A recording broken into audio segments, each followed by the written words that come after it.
మీరు ప్రమోషన్లో ఉన్నారంటే ఏదో రకంగా దాన్ని వైరల్ చేస్తారు, కాకపోతే ఒకటి మాత్రం మిస్ అవుతున్నాము. ఈ ప్రమోషన్స్లో ఎక్కడా కూడా మీ డ్యాన్స్ చూడలేకపోయాం మేము. రష్మిక ఉంటే చేసేవాడిని.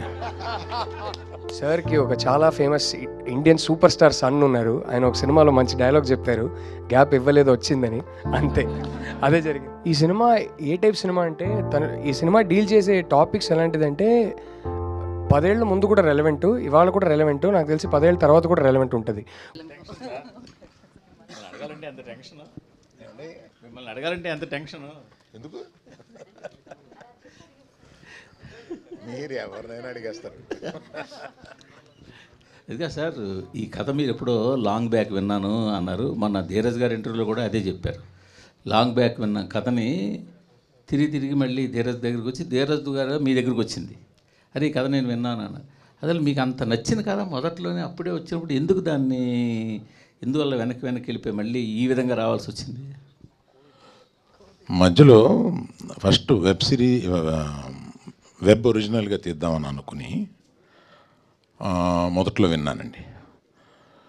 విన్నప్పుడు ఒక బడ్జెట్ ఏదో అనుకున్నాం, దానికి దీన్ని మంచి సినిమాగా అలా తీయడం ఇది కరెక్ట్ కాదు, మంచి యాక్టర్స్ కావాలి, దీన్ని సినిమాగానే తీద్దాం అని అప్పుడు పాజులో పెట్టాం. ఆ సినిమాగానే తీద్దాం అనుకున్నప్పుడు అప్పుడప్పుడు ఈయన కనపడుతున్నారు, నేను అడుగుతూనే ఉన్నాను. ఈ మధ్యలో ఇద్దరం తీద్దామని ఇంకో కథ మీద కూడా వర్క్ చేశాం. దానికన్నా ఈ కథ బాగుంటుంది కదా అని దీన్ని తీసుకున్నాం. అట్లా జరిగింది అది. సో జరగాల్సి ఉంది అట్లాగా. సార్ మీరు ఇప్పుడు ఈ స్టేజ్ మీద మిమ్మల్ని చూస్తుంటే ఆ మధ్యన ఓ స్టేజ్ మీద బండ్ల గణేష్ మీ గురించి మంచిగానే మాట్లాడుతున్నా కొంచెం లాస్ట్ మినిట్లో వచ్చి క్రెడిట్ తీసుకుంటారు అనేది మళ్ళీ గుర్తు వస్తుంది. మీరు ఆ మాటలకి బాగా ఫీల్ అయ్యారని ఇన్సైడ్ వర్గాలు పోగట్ట మీరు ఎంతవరకు వీరే ఉంటారు? నేను ఈ సమాధానం చెప్పడానికి నాకు స్థాయి ఉంది, చెప్పట్లేదు. అరవింద్ గారు సార్ ఇందాక చాలామంది నేనే సార్ వాళ్ళందరూ ఏంటంటే వాళ్ళందరూ మాకు ఏంటంటే నేబర్స్ లాంటి వాళ్ళు. రోజు పొద్దున్నే కనపడుతూ ఉంటారు, పొద్దున్న సాయంత్రం ఆఫీస్కి వెళ్ళేటప్పుడు. మీరేంటంటే గెస్ట్ ఎప్పుడో కానీ రారు, పైగా దూరం చుట్టూ అనమాట, అది గమ్మున దొరకరు. చెప్పండి. సీట్లన్నీ వేసారు, నేను సెంటర్ సీట్ తీసుకున్నాను. సార్ అది గీతార్ట్స్ అంటే 50 years లెగసీ. ఎన్నో మీరు అన్నారు ఇందాక 1.5 నుంచి 3.5 అంటే కోట్లు సంపాదించారని చెప్పారు కాబట్టి ఇంకా కొత్తగా చెప్పడానికి ఏం లేదు. అలాంటి గీతా ఆర్ట్స్ ఎందుకు సేఫ్ గేమ్ ప్లే చేస్తున్నారు ఈ మధ్యకాలంలో? ఎందుకంటే మీ నెక్స్ట్ తరం జూనియర్స్ అందరూ యాక్టివ్గా సినిమాలు చేస్తున్నారు. అరవింద్ గారు ఎక్కువగా ప్రజెన్స్లోనే ఉంటున్నారు. రిస్క్ తీసుకోవడం అంటే ఇప్పుడు కూడా చాలా యాక్టివ్గా ఉంటారు, బట్ రిస్క్ తీసుకోవడానికి ఇప్పటికి అరవింద్ గారు భయపడుతున్నారా? అంటే మీరు రిస్క్ని నిర్వచించండి సార్. అది మీరు నిర్వచిస్తేనే కరెక్ట్గా ఉంటుంది. నేను ఇది రిస్క్ కింద ఫీల్ అవుతున్నాను. మీరు ఫైనాన్షియల్గానే మాట్లాడాల్సి వస్తే ఇది రిస్క్గా ఫీల్ అవుతాను. ఫైనాన్షియల్గా అనుకుంటే మీరు ఫైనాన్షియల్గా కాకుండా రిస్క్ తీసుకోమని ఇంకేదైనా చెప్తున్నారు.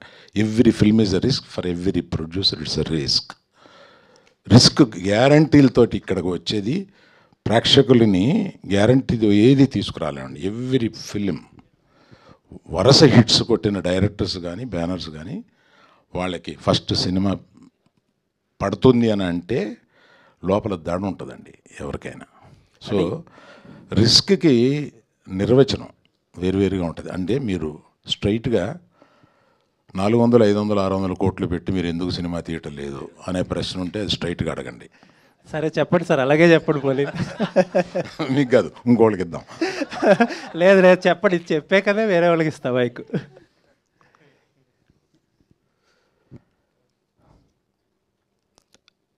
అర్జున్ తోటి చరణ్ తోటి తీయాలండి, తీసి రెమ్యునరేషన్ ఇవ్వాలి, అది ఇంటికే వస్తుంది. బయట వాళ్ళు ఇస్తే ఇది ఇంటికే వస్తుంది. నాది నేను ఇచ్చుకోవడం కన్నా బయట వాళ్ళు తీసుకుని బయట వాళ్ళు డబ్బులు కలెక్ట్ చేస్తే బాగుంటుంది అనుకుంటున్నారు. Right sir, thank you. Aravind garu, మీరు ప్రమోషన్లో ఉన్నారంటే ఏదో రకంగా దాన్ని వైరల్ చేస్తారు, కాకపోతే ఒకటి మాత్రం మిస్ అవుతున్నాము. ఈ ప్రమోషన్స్లో ఎక్కడా కూడా మీ డ్యాన్స్ చూడలేకపోయాం మేము. రష్మిక ఉంటే చేసేవాడిని. అయితే మీ బ్యానర్లో నెక్స్ట్ అల్లు అర్జున్ గారిది సరైనోడు 2 అని చెప్పేసి ఒక వార్త హల్చల్ చేసింది. సో ఇందాక ఇప్పుడు మీరు అన్నారు కదా బయట వాళ్ళతో చేయాలనుకుంటున్నానని చెప్పి, బట్ ఆ సినిమా మాత్రం ఖచ్చితంగా గీతా ఆర్ట్స్లోనే జరిగే అవకాశం ఏమైనా ఉందా? ఆ సినిమా అంటూ తీస్తే గీతార్ట్స్లోనే జరిగే అవకాశం ఉందండి. రాహుల్ గారు బేసిక్గా ఒక కొత్త డిఫరెంట్ పాయింట్ టచ్ చేసినప్పుడు రిలీజ్ తర్వాత అప్రిషియేషన్ అనేది వస్తుంది డైరెక్టర్ కానీ మేకర్స్ కానీ. లైక్ ఈ సినిమా గురించి మీరు అన్నట్టు కొంతమంది చూశారు, ఇండస్ట్రీలో కూడా మాట్లాడుకుంటున్నారు, ఏదో డిఫరెంట్ పాయింట్ టచ్ చేశాడు, చాలా బాగుంది, క్లైమాక్స్ చాలా బాగుందని. సో అప్రిషియేషన్ వస్తుంది, రిలీజ్కి ముందే మీకు వచ్చేసింది. సో ఎలా ఫీల్ అవుతున్నారు ఆ పాయింట్ గురించి? ఇదంతా ఇప్పుడు రిలీజ్కి ముందే ఇంతమంది మాట్లాడడం, ఇండస్ట్రీలో కూడా మాట్లాడుకోవడం? అంతే అంతే నిజంగా. అంటే ఒకటేనండి, మా ప్రొడ్యూసర్సు అది ఫస్ట్ డేనో సెకండ్ డేనో థర్డ్ డేనో ఏదో ఒక రోజు నాకు ఫోన్ చేసి ప్రాఫిట్లో ఉన్నామని చెప్పేంత వరకు టెన్షన్ అయితే పోదండి. That is the most important thing. నమ్మి డబ్బులు పెట్టిన ప్రొడ్యూసర్స్కి డబ్బులు తిరిగి రావాలి.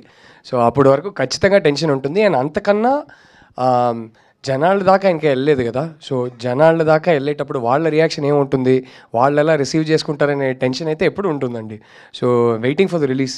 బట్ ఒక తృప్తి కూడా ఉంది. అరవింద్ గారు చెప్పినట్టు audience centric approach to film making అని ఉన్నప్పుడు మన చేతుల్లో అసలు ఏమీ ఉండదు. ఆ ఫ్రైడే రోజే మనకు తెలుస్తుంది, ఎందుకంటే వాళ్ళకి నచ్చాలని పాయింట్తో మాత్రమే సినిమా తీసాం.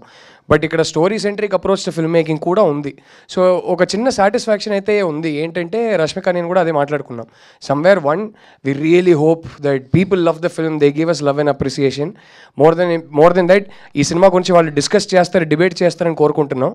బట్ అరే ఈ స్టోరీ చెప్పాలనుకున్నాం, ఇది తీసేసాం, ఇంకా ఇప్పుడు బయటికి వెళ్తుంది అనే సాటిస్ఫాక్షన్ కూడా ఉంది. సో యూజువలీ సినిమాలంటే ఆ తృప్తి కూడా ఉండదు, టెన్షన్ ఒకటే ఉంటుంది. ఇక్కడ ఆ తృప్తి ఉంది, బట్ అఫ్ కోర్స్ టెన్షన్ కూడా ఉందండి. మీరు తీసిన చీలాసో నాకు చాలా ఇష్టం. You know that. All the very best అండి, looking forward. Thank you bro, thank you so much.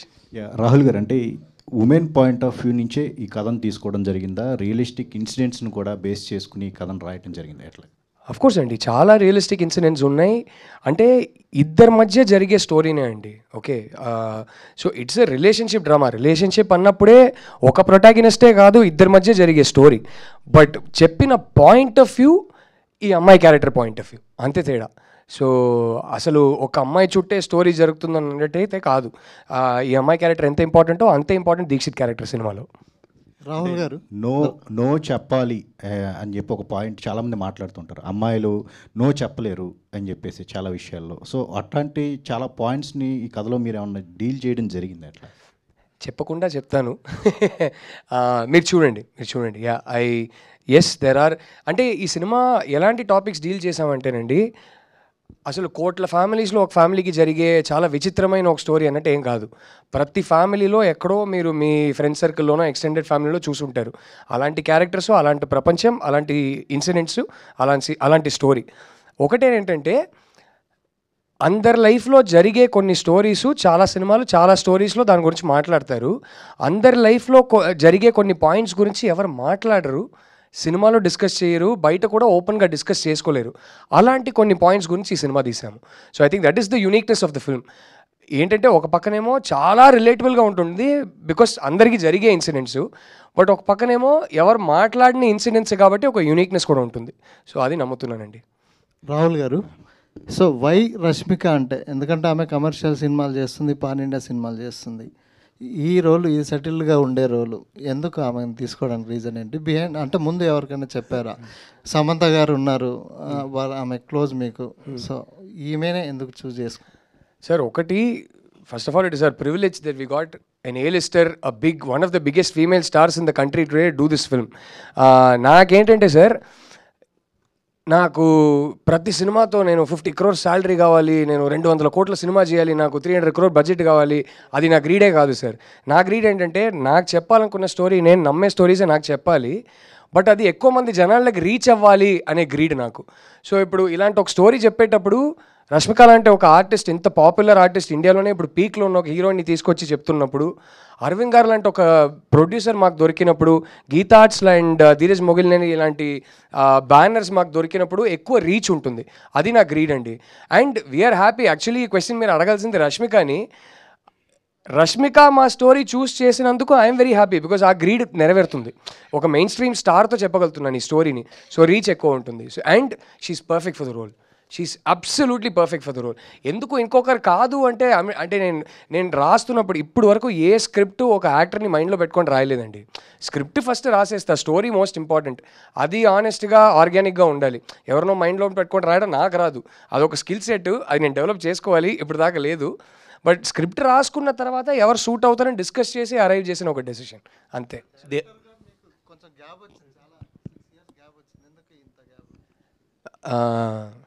సార్కి ఒక చాలా famous Indian superstar son ఉన్నారు. ఆయన ఒక సినిమాలో మంచి డైలాగ్ చెప్తారు, గ్యాప్ ఇవ్వలేదు వచ్చిందని.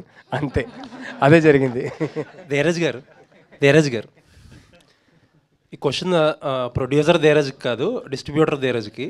సార్ జనరల్గా అంటే సినిమా ఇంకా అయిపోయింది, ప్రమోషన్స్ అయిపోయినాయి, ఆల్మోస్ట్ ఒక రోజులో రిలీజ్, ఇంకా మేబీ రేపు ప్రీమియర్ కూడా వెళ్తారు అనుకుంటు మీరు. సో ఒక బిగ్గెస్ట్ ఫీమేల్ సూపర్ స్టార్ ఉన్నారు మీకు సినిమాలో. కంటెంట్ కూడా అరవింద్ గారి దగ్గర నుంచి అందరూ కూడా స్టాంప్ వేసి పంపించారు, మంచి కథ అని ఊరిస్తున్నారు. మీరు ఇప్పటి వరకు ఇచ్చిన కంటెంట్లో, మీరు చేసిన ప్రమోషన్స్లో ఎంతవరకు సక్సెస్ఫుల్గా సినిమాని ఆడియన్స్లోకి తీసుకెళ్ళామని అనుకుంటున్నారు? డిస్ట్రిబ్యూటర్గానే చెప్పండి, ప్రొడ్యూసర్గా వద్దు. అంటే మేము చేయాల్సిన ఎఫర్ట్, మేము పెట్టాల్సిన ఎఫర్ట్ మ్యాక్సిమం పెట్టాం సార్. బట్ నేను ఒకటి బిలీవ్ చేసేది ఏంటంటే, మేము చేసే ప్రమోషన్తో రీచ్ ఎంత వెళ్తుంది కన్నా సినిమా ఒక షో పడితే దాని రీచ్ 100 times ఉంటుంది అనేది ఫస్ట్ నుంచే నా నమ్మకం సార్. కానీ అలానే మనం ప్రమోషన్ చేయకుండా ఉన్నాం కదా, మేము పెట్టాల్సిన ఎఫర్ట్ మ్యాక్సిమం పెట్టాము, ఆడియన్స్ దగ్గరికి తీసుకెళ్తున్నాము. షో పడ్డాక అది 100 times యాంప్లిఫై అవుతుంది సార్, అది నా నమ్మకం.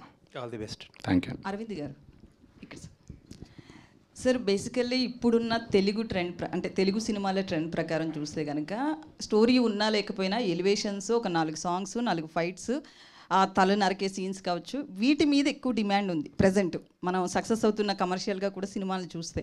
బట్ మీరు ఒక ఫిమేల్ సెంట్రిక్ మూవీని తీసుకొస్తున్నారు, ఇది కమర్షియల్గా కూడా సక్సెస్ అవ్వాల్సి ఉంది, ఎందుకంటే అయితేనే నెక్స్ట్ వచ్చే మూవీస్ ఉంటాయి. సో కమర్షియల్గా సక్సెస్ పరంగా ఎట్లాంటి డీల్ చేస్తున్నారు మార్కెట్ తోటి? మీ ప్రశ్నగా చేయండి దాన్ని, స్టేట్మెంట్ కాకుండా ఒక ప్రశ్నగా చేస్తే నేను సమాధానం చెప్పడానికి బాగుంటుంది. సరే, మీరు అలా అనుకుని కూడా చెప్పొచ్చు, ప్రాబ్లం లేదు. మీ క్వశ్చన్ ఏంటి అంటే యాక్చువల్లీ కమర్షియల్, ఇప్పుడు మనం పరదా సినిమా చూసి, అంటే మూవీస్ నేమ్స్ ఇక్కడ చెప్పకూడదు, ఫిమేల్ సెంట్రిక్ మూవీస్ ఏవైతే ఉన్నాయో, హీరోయిన్ ఓరియంటెడ్ మూవీస్, వాటిని కమర్షియల్గా తీసుకెళ్ళడానికి చాలా రిస్క్. అది ప్రొడ్యూసర్స్ కావచ్చు, ఎంత మంచి సినిమా అయినా, ఎంత పెద్ద స్టార్ హీరోయిన్ ఉన్నప్పటికీ కూడా. సో కమర్షియల్గా ఈ సినిమాని ఎట్లా వర్కౌట్ చేసుకోవడానికి ఎలా డీల్ చేస్తారు అని అడుగుతున్నాను నేను. మీరు కోర్టు సినిమా చూశారు కదా, కమర్షియలా కాదు, కంటెంట్ నచ్చింది. కంటెంట్ నచ్చి కనెక్ట్ అయితే తప్పనిసరిగా చూస్తారని నమ్ముతాం. That's all. Okay, great. Rahul గారు, సో ప్రజెంట్ ఏదైతే జనరేషన్ ఉందో వాల్యూస్ పరంగా చాలా తగ్గుతుంది అనేది, ఇటు ఫ్యామిలీస్ పరంగా కావచ్చు, బయట లవర్స్ అవునా ఎవరైనా కానీ ఉంది, ఆ టాక్ అనేది వినిపిస్తుంది కదా మనకి. సో ఇప్పుడున్న జనరేషన్కి వాల్యూస్ పరంగా ఎట్లా యూజ్ అవుతుంది అంటారు? ఎందుకంటే ఇదంతా కూడా విమెన్ సెంట్రిక్ లాగే అనిపిస్తుంది వన్ సైడ్లో, బట్ ఆయన రోల్ని మనం పక్కన పెట్టలేము. అది లాస్ట్లో హీరోయిన్ నో చెప్తుందా లేకపోతే ఏమవుతుంది అనేది పక్కన పెడితే వాల్యూస్ పరంగా ఎలా ఉండబోతుంది? ఈ సినిమా ఏ టైప్ సినిమా అంటే, ఈ సినిమా డీల్ చేసే టాపిక్స్ ఎలాంటిదంటే 10 ఏళ్ళ ముందు కూడా రెలవెంట్, ఇవాళ కూడా రెలవెంట్, నాకు తెలిసి 10 ఏళ్ళ తర్వాత కూడా రెలవెంట్ ఉంటుంది. కొన్ని టాపిక్స్ ఒక అమ్మాయి ఒక అబ్బాయి మధ్యలో ఉన్న రిలేషన్షిప్లో కొన్ని టాపిక్స్ కాంటెక్స్ట్ ఎలా ఉంటాయంటే, ఒక 5 yearsకి ఒకసారి జనరేషన్ బట్టి మారుతూ ఉంటుంది. కొన్ని టాపిక్స్ ఎలా ఉంటాయంటే అది ఎప్పటికీ మారవు. ఈ సినిమా ఎప్పటికీ మారని ఆ టాపిక్స్ గురించి. So I don't think that will be an issue for us. And ఈ జనరేషన్స్కి వాల్యూ తగ్గుతుందని అయితే నేను చెప్పనండి. అంటే ఒక్కొక్క జనరేషన్కి ఒక కల్చరల్ కాంటెక్స్ట్ వేరే ఉంటుంది, వాళ్ళ మైండ్ సెట్టే వేరు. సో మన జనరేషన్లో ఉన్న కొన్ని వాల్యూస్ వీళ్ళకి పోయాయి అనిపించినప్పుడు వాల్యూస్ తగ్గిపోయాయని అనుకుంటాం, బట్ వాళ్ళ మైండ్ సెట్ వేరు.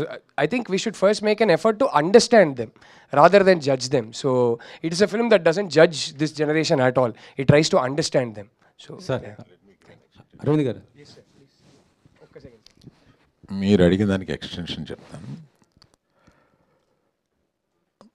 Question is very good.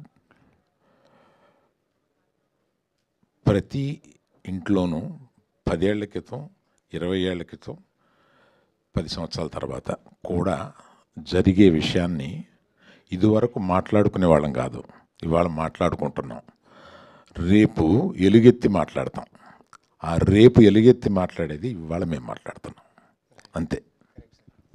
అంటే రాహుల్ గారు ఇప్పుడు సార్ చెప్పారు కాబట్టి, అంటే ఇది ఎక్కడైనా జరిగిన సంఘటన సార్, అంటే ఏదన్నా దీనికి రీజన్ ఏంటి అసలు? సార్ అంటే నేను హాస్టల్లో ఉన్నప్పుడు ఒక చిన్న ఇన్సిడెంట్ జరిగింది, బట్ దానికి సినిమాకి ఇప్పుడు సంబంధం లేదు. ఆ ఇన్సిడెంట్ అనేది నా కథకి సీడ్ అంతే. అక్కడ నుంచి ఒక థాట్ ట్రిగర్ అయ్యి అది కంప్లీట్లీ ఒక ఇమాజినరీ స్టోరీగా ఫామ్ అయింది. సో ఈ మొత్తం సినిమా ఒక జరిగిన ఇన్సిడెంట్ మీద బేస్డా అంటే కాదండి. సార్ అరవింద్ సార్, మొన్న ట్రైలర్ లాంచ్లో మీరు విజయ్ దేవరకొండ కానీ ప్రీ రిలీజ్ ఈవెంట్కి తీసుకొస్తున్నారు, కానీ ఈవెంట్ చేయట్లేదు, ఎందుకు సార్?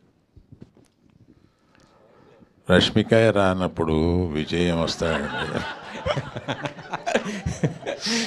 రష్మికకి విజయ్ అలా కాదు కదా సార్, మీరు విజయ్ దేవరకొండ గారు తీసుకొస్తా అని చెప్పారు. సక్సెస్ ఫంక్షన్ తీసుకొస్తామండి. రష్మిక హీరోయిన్ కనుక ఆయన్ని పిలిస్తే రెలవెంట్గా ఉంటుందని అనుకున్నాను. ఆమె లేనప్పుడు ఇంక రెలవెన్స్ ఏముంది. Okay sir. విజయ్ గారు, అదే గీతా గోవిందం కాంబినేషన్ కాబట్టి పర్టికులర్గా మా బ్యానర్కి వాళ్ళిద్దరి కనెక్షన్ ఉంది కాబట్టి దాని మీద మాట్లాడుతున్నాను. రెలవెన్స్ అంటే మీరు మీ అర్థం తీసుకోకండి. అంతేనా సార్? సార్ మేము విన్నాం అంతే. విన్నారు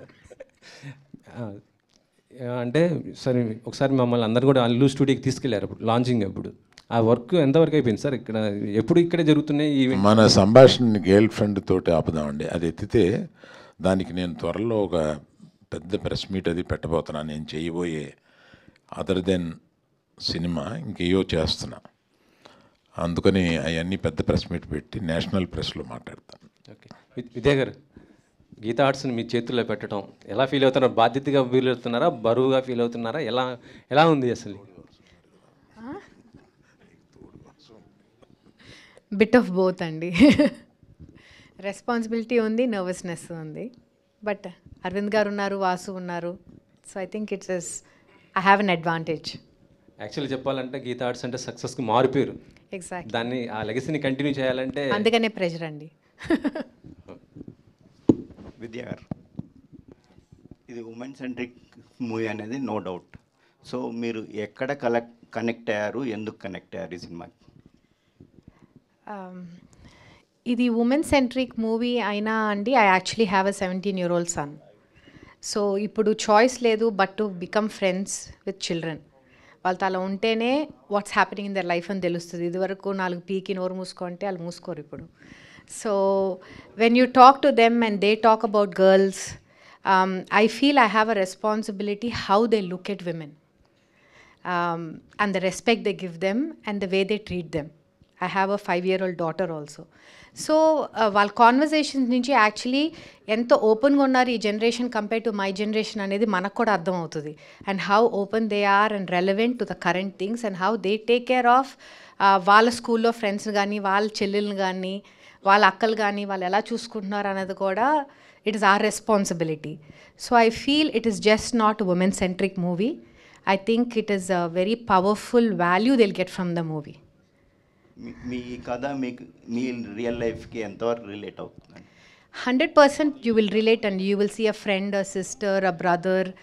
మీకు అది తగలకుండా అయితే ఉండదు, అది 100% guarantee. Thank you ma'am. Aravind garu, Aravind గారు, రాంబాబు ఇక్కడ ఉన్నారు. It's left side. రాంబాబు గారు చేయలేదంటే లేట్గా వచ్చారు. లేదు ఆయన ఇక్కడ నిలబడాలనుకున్నాను. Yes, thank you sir. Sir మీకు ఇప్పుడే రష్మికకి మీ బ్యానర్కి ఉన్న అనుబంధం చెప్పారు సార్. ఇంటర్వ్యూస్లో మీ డైరెక్టర్ అండ్ ప్రొడ్యూసర్ ఏం చెప్పారంటే ఈ సినిమాతో ఆవిడ గ్యారెంటీ నేషనల్ అవార్డు వద్దని ఎక్స్పెక్ట్ చేస్తున్నారు. మీ ఎక్స్పెక్టింగ్ ఏంటి ఈ సినిమా చూసిన తర్వాత? తప్పనిసరిగా ఆమెకి నేషనల్ అవార్డు వస్తుందని, ఆ ఫంక్షన్కి నేను అటెండ్ అవుతానని అనుకుంటున్నాను. సూపర్. దీక్షిత్ యా, విక్రమ్ క్యారెక్టర్ ద్వారా మీ లైఫ్ మీద ఎంతవరకు ఇంపాక్ట్ ఉంది? ఈ సినిమా ద్వారా మీరు ఏం నేర్చుకున్నారు?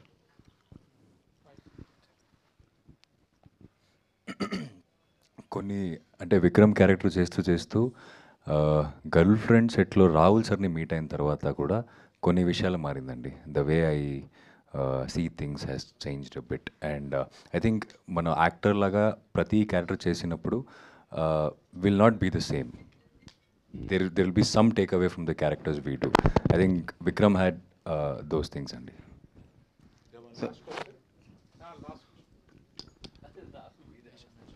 Hesham ji, hi, what kind of experiment you did for this girlfriend? I think it was very easy process working with Rahul Garu. Because the emotion he was trying to convey through the characters was purely romantic, and the conflicts that is happening in the film. So all the 4 songs that has the last song is going to come out today, which you all heard. Every song is very romantically and deeply written, lyric wise and melody wise. So it was a very straightforward process. But having said this, after I watched the film, just like everyone has said, I'm actually in the world of Vikram and Bhuma. So music is only one aspect of the film, and I think Rahul has done a phenomenal job in making this into a a cinema for the next couple of years, which everyone will be talking. I'm glad to be part of the project. No, it was a very straightforward process. Yeah. Thank you. Thank you, media, for your questions, and thank you so much, team. And yes, save the date, November 7th, The Girlfriend, like మీ మనందరినీ పలకరించడానికి big screen మీద మిమ్మల్ని కలుసుకోవడానికి వచ్చేస్తుంది. And biggest support అందిస్తారని మనస్ఫూర్తిగా కోరుకుంటున్నాము. Thank you. This is Geeta Bhagat, today's event by Shreyas media.